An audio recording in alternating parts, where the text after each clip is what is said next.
Right, you think you know English? Let's find out. Today, I have 10 advanced words that will make you sound significantly more sophisticated in conversation with a British person. And before you worry, these are not just random words I've pulled out from a dictionary. These are genuinely useful, genuinely common, and the kind of vocabulary that most English learners never quite master. Let's start with an easier one. First of all, let's look at a word that describes a very specific social situation: acquaintance. In some cultures, you're either a stranger or a friend. There's no in between. But in the UK, we have this massive middle ground. An acquaintance is someone you know. Maybe you know them from the gym or you worked with them a few years ago, but you aren't close enough to invite them over to your house for dinner. Basically, it's a way to say, I know who this person is, but we aren't friends. If you see them in the supermarket, you'll give them a polite nod and say, hi, but you probably won't stop to talk about your life. For example, you might say, oh, I know Sarah, but she's just an acquaintance from uni. I love how this word helps you define your relationships. British people are quite private, so we use this word a lot to show that someone is in our life, but not in our inner circle. It's the perfectly polite space between a stranger and a good friend. Number 2, exacerbate. Next up is a word that sounds very fancy, but is actually quite simple. To be honest with you, this is a word I use all the time when things are going wrong. To exacerbate a situation pretty much means to take a problem that is already bad and make it even worse. Think of it like adding fuel to a fire. For example, here's a little scenario. 2 people are having a small argument. Then a third person joins in and says something really mean. That person isn't helping. They are just exacerbating the problem. In this case, you would say, Lucy, please, you're just exacerbating the problem. British people love this word because it sounds very professional and calm.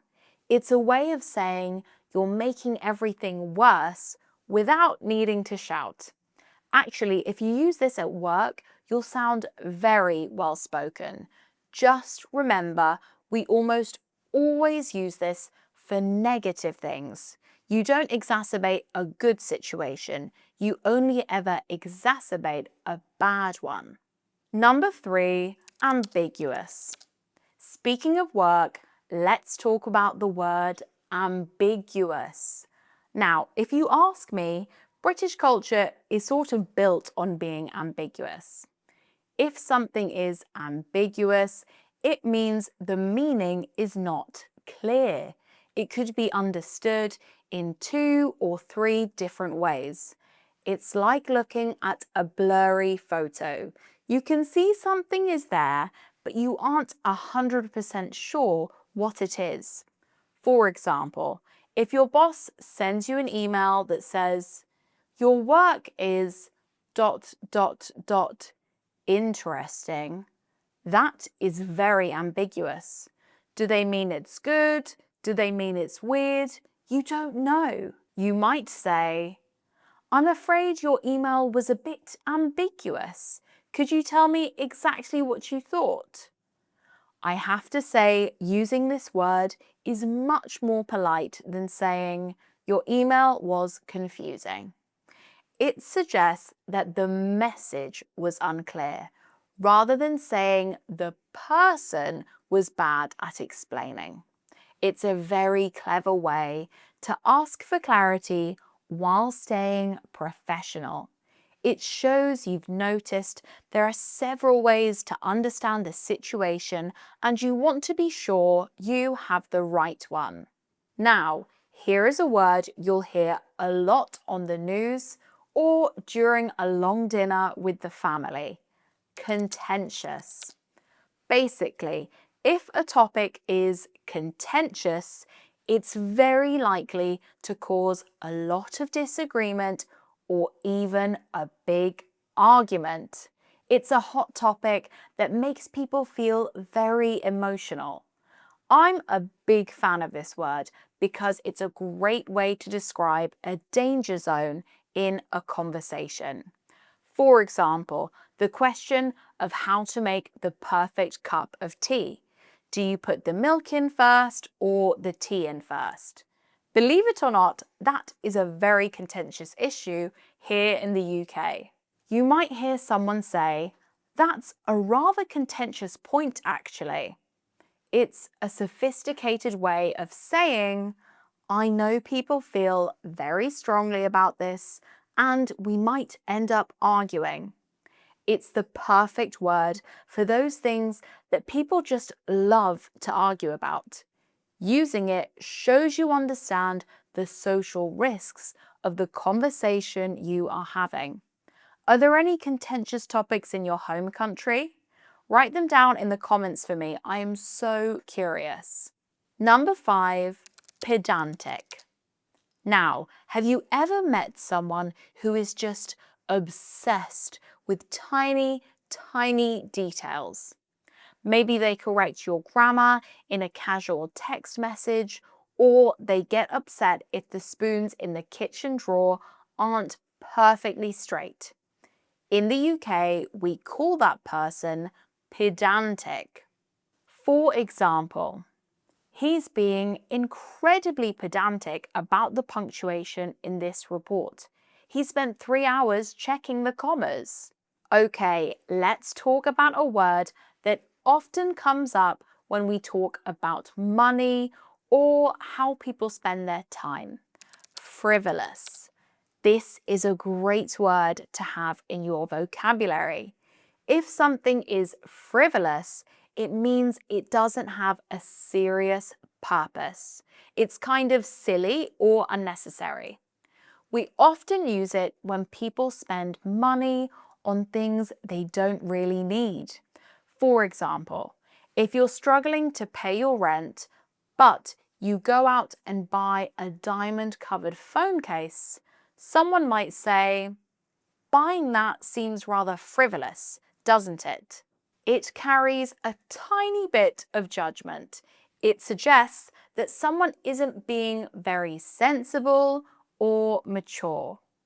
I have to say, I'm occasionally guilty of a frivolous purchase.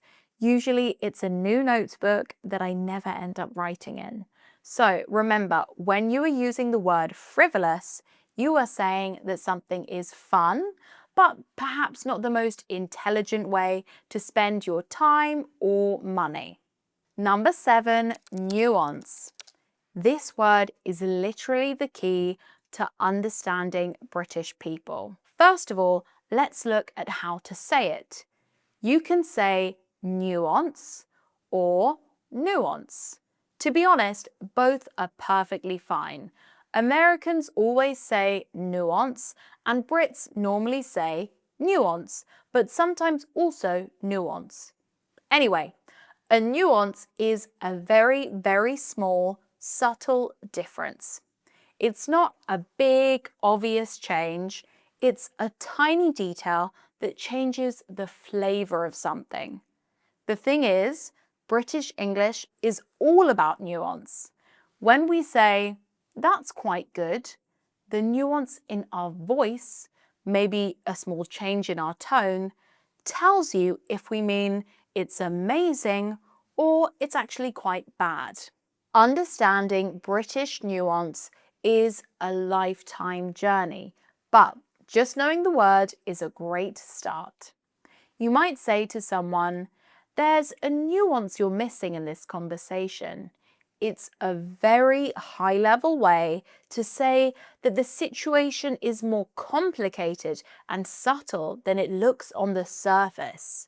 It shows you are a very deep thinker and that you are paying attention to the small things that others might miss. Number 8, condescending. Now, have you ever had someone talk to you as if you weren't very smart? Maybe they explain something very simple, but they use that very slow voice, like they're talking to a small child. To be honest, that is the definition of being condescending. It's when someone acts like they are much more important or much smarter than you are. I try to be as polite as possible, so I find condescending people very difficult to be around. I'm sure you do too. For example, you might say, "Please don't be condescending. I know exactly what I'm doing." It's a strong word to use when you want to stand up for yourself and tell someone to treat you with respect. Number 9, patronizing. Patronizing is very similar to condescending, but with a slightly different feel. Being patronizing is when someone acts like they are being kind or helpful, but in a way that actually makes you feel small or stupid. It's like a person who says, "Oh, well done, you managed to open the door all by yourself." They are pretending to be nice, but they're actually treating you like a child.